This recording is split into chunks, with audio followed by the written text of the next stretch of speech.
ये है north Korea. एक ऐसी जहन्नुमी जिंदगी जहां से हर कोई भागना चाहता है। लेकिन अगर मैं आपको बताऊं कि नॉर्थ कोरिया में एक ऐसी जगह भी है जहां बिल्कुल सिक्योरिटी नहीं होती, तो हाँ, नॉर्थ कोरिया जो आमतौर पर राजों में घिरा होता है और जिसका बॉर्डर दुनिया के सबसे ज्यादा गार्डेड बॉर्डर्स में से एक है। लेकिन कुछ एरियाज ऐसे भी है जहां सिक्योरिटी बहुत कम या ना होने के बराबर होती है। ये वीडियो उन फैक्टर्स के बारे में बताता है जो नॉर्थ कोरिया के कुछ बॉर्डर एरिया में सिक्योरिटी के कम होने की वजह बनते हैं। सबसे पहले नॉर्थ कोरिया के बॉर्डर का सिचुएशन समझ ले। नॉर्थ कोरिया का बॉर्डर सबसे यूनिक बॉर्डर है जो 3 मुल्कों से घिरा हुआ है, चाइना, साउथ कोरिया और रशिया। सबसे लंबा बॉर्डर चाइना के साथ है। इस बॉर्डर पर एक बहुत बड़ी दीवार भी है जिसे लोग ग्रेट वॉल ऑफ चाइना कहते हैं, जो दोनों मुल्कों की बाउंड्री को अलग अलग रखती है। ये दीवार किसी को चाइना से नॉर्थ कोरिया में घुसने में मुश्किल पैदा करती है। चाइना के साथ नॉर्थ कोरिया रिश्ते बेहतर बनाने की कोशिश करता है ताकि दोनों मुल्कों में ट्रेड और इकोनॉमिक टाइज बनती रहे। दूसरी तरफ साउथ कोरिया के साथ एक खास एरिया है जिसे DMZ यानी डीमिलिटराइज्ड जोन कहते हैं। ये एक बहुत इंपॉर्टेंट जगह है जहां दोनों मुल्कों के रिप्रेजेंटेटिव बैठकर अमन और सिक्योरिटी के मसाइल पर बात करते हैं। तीसरा बॉर्डर रशिया के साथ है। ये बॉर्डर छोटा है और पहाड़ी इलाकों के पास वाक़ है। ये बॉर्डर रशिया और नॉर्थ कोरिया के बीच इकोनॉमिक टाइज को बेहतर बनाने में अहम रोल अदा करता है। इन्हीं पॉइंट्स की वजह से नॉर्थ कोरिया का बॉर्डर यूनिक बनता है। जैसा कि मैंने पहले ही बताया, नॉर्थ कोरिया के 3 मुल्कों के साथ बॉर्डर्स बनते हैं और नॉर्थ कोरिया बिल्कुल भी नहीं चाहता कि कोई बाहर का इंसान उनके मुल्क में आए और ना ही कोई उनके मुल्क का इंसान बाहर जाए। नॉर्थ कोरिया को लगता है कि उसका सबसे बड़ा दुश्मन साउथ कोरिया है। अब सवाल आता है, जब चाइना और रशिया भी हमसाया है तो फिर नॉर्थ कोरिया साउथ कोरिया को अपना सबसे बड़ा दुश्मन क्यों मानता है? इस बारे में मैंने ऑलरेडी बात करी है, क्यों नॉर्थ और साउथ कोरिया आपस में दुश्मन है। इस बात को समझने के लिए हमें थोड़ा सा पास्ट में जाना होगा। 1945 में वर्ल्ड वॉर सेकंड के खत्म होने के बाद कोरिया आजाद हुआ, लेकिन एक फैसला किया गया कि कोरिया को 2 हिस्सों में डिवाइड किया जाए। पेनिनसुला का मतलब होता है एक ऐसी जमीन जो 3 तरफ से पानी से घिरी हो, कुछ इस तरह जैसे एक लंबा सा जमीन का टुकड़ा जिसके दोनों तरफ समंदर हो। अगर आप कोरिया का नक्शा देखें तो नॉर्थ और साउथ दोनों एक लंबी सी पतली जमीन की तरह दिखते हैं जिनके दोनों साइड्स पर समंदर है। एक साइड पर ईस्ट सी जापान सी है और दूसरी साइड पर येलो सी। 1945 तक नॉर्थ और साउथ एक ही मुल्क हुआ करता था जिसे हम कोरियन अंपायर कहते थे। उस वक्त नॉर्थ कोरिया में कम्युनिस्ट हुकूमत थी जबकि साउथ कोरिया में कैपिटलिस्ट सिस्टम था। 1950 में नॉर्थ कोरिया के लीडर किम इल सुंग ने सोचा कि वो साउथ कोरिया को भी कम्युनिस्ट बना ले, इसलिए नॉर्थ कोरिया ने साउथ कोरिया पर हमला कर दिया। इस हमले के बाद साउथ कोरिया ने फिर यूनाइटेड स्टेट्स से मदद मांगी। यूएन की मदद से बहुत सारे मुल्कों ने अपनी फौजें साउथ कोरिया के सपोर्ट में भेजी। ये जंग 1953 में खत्म हुई जब दोनों साइड्स ने एक आर्मस्टाइज एग्रीमेंट साइन किया। इसके बाद DMZ डीमिलिटराइज्ड जोन बनाई गई जो आज भी दोनों कोरियाज को अलग रखती है।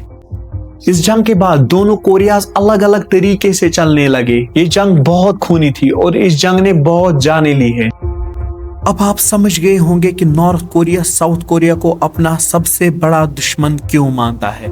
नॉर्थ कोरिया का बॉर्डर सिर्फ सोल्जर से ही नहीं बल्कि ओदा सिक्योरिटी स्ट्रक्चर्स और इक्विपमेंट से भी गार्डेड होता है।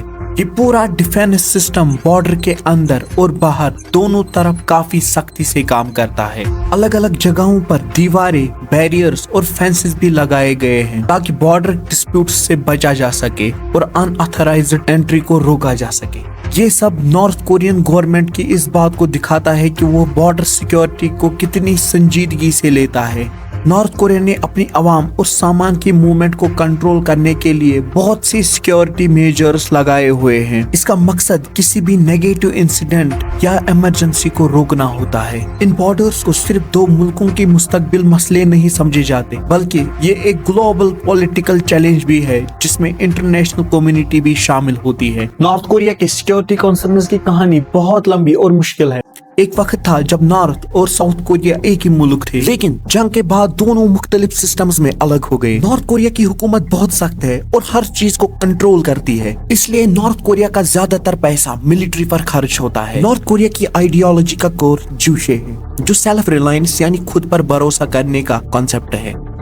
इसी सोच की वजह से वो दुनिया से अलग रहते हैं और किसी से मदद लेने को कमजोरी समझते हैं। उनकी न्यूक्लियर वेपन्स की पॉलिसी भी एक बड़ी वजह है।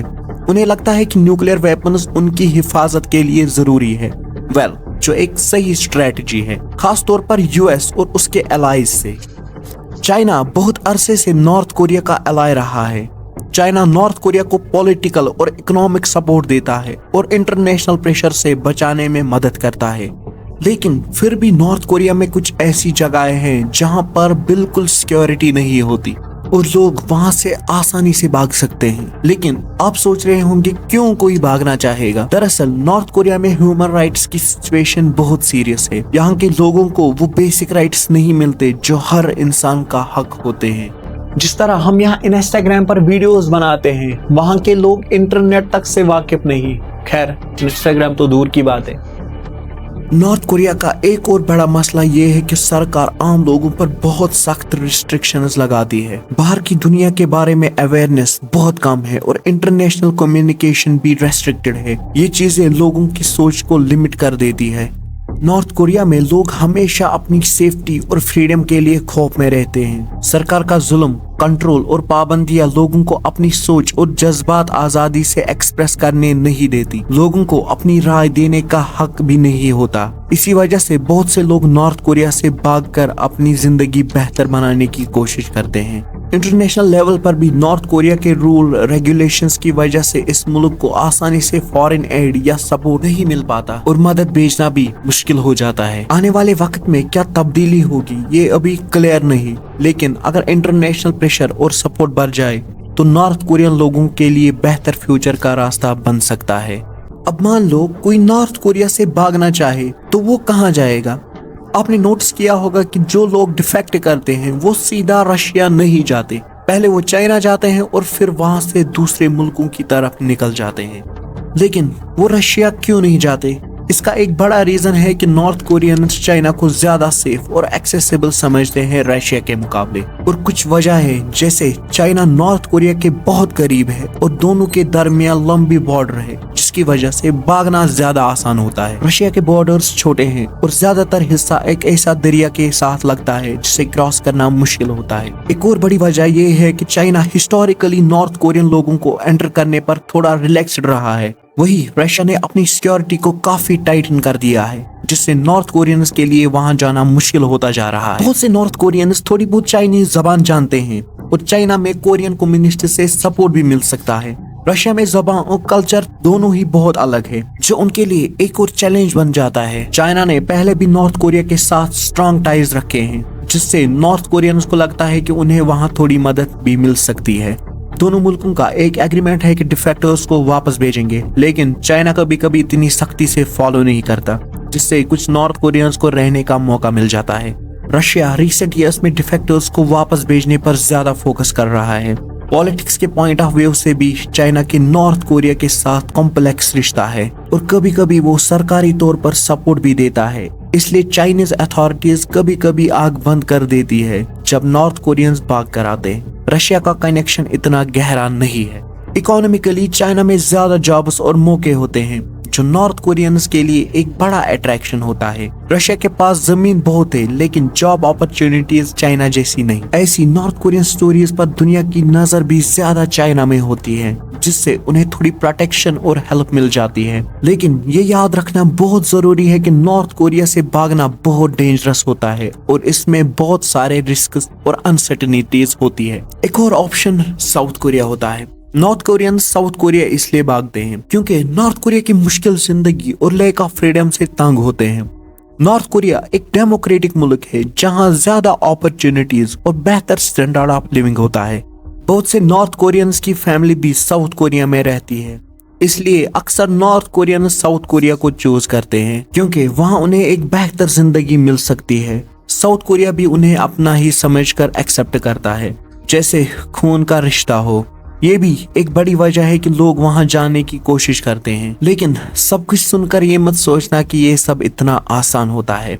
अगर कोई पकड़ा जाए या चाइनीज ऑफिशियल उन्हें अरेस्ट कर ले तो उन्हें वापस नॉर्थ कोरिया भेज दिया जाता है और वहां उनके साथ ऐसा वाकयात होते हैं जो सुनकर आपकी रूह कांप जाएगी।